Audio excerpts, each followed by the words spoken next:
Anthony Mahler, Minister of Tourism and Diaspora Relations in Belize. Minister, thank you very much for joining Breaking Travel News here at WTTC here in Riyadh, Saudi Arabia. Just for our readers, tell us a little bit about sort of what brings Belize to the summit. Well, a summit like this gives us great exposure to the world, what's happening in the world at the highest level. And so this is a journey for us to ensure that we grasp what is going on globally and how we can apply that to Belize. Belize is an emerging destination, an eco-adventure destination with an abundance of natural resources and the cultural aspect of it as well. And so we want to see what's happening around the world. We want to network. We believe that Saudi Arabia offers the opportunity for great investment in our country, and so that is why we're here. Tell us a little bit about how the market is right now coming out of COVID, the kind of geopolitical kind of challenges that the world's facing, some of the economic ones as well. How is Belize performing kind of in the market? Well, we're performing better than the global average. So we're back to about 85% of where we were 2019. We expect a bumper year next year in 2023. And we believe that we had some good learning experiences during COVID that has made us more resilient. Or have made us more resilient when we move forward into the development of our country. You mentioned Belize is an eco destination. Tell us a little bit more about what we can do, what we can see, what we can experience by coming to Belize. Belize has the second largest barrier reef in the world after Australia. We say the largest living barrier reef. Wow. We have 3 of the 4 atolls in the Caribbean. We have the most extensive underground cave system in Central America.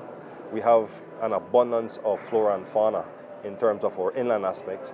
We have the great history of the Mayan civilization, and also we are a diverse culture.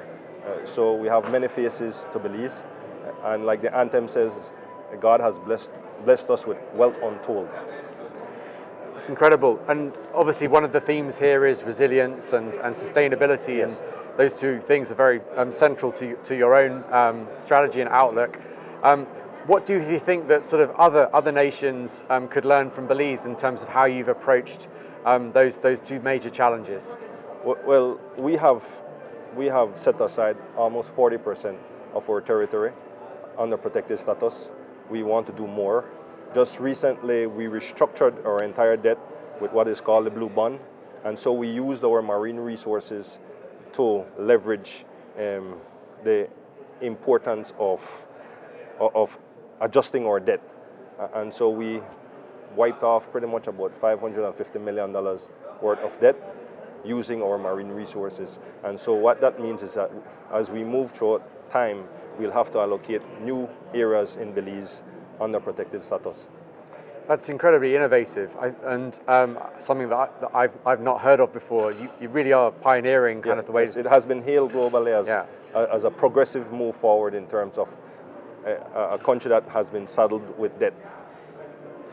And in terms of the location here being in Saudi, what's kind of Belize's strategy around this emerging kind of destination, this emerging kind of region?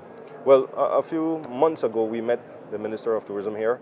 He came to Belize to visit us, and we had some good dialogue with them. And just recently in New York, we signed a bilateral arrangement with the Saudi government, and so we want to move that forward. We believe, like I said, that they can be a partner for us in growth and development, but you have to show goodwill.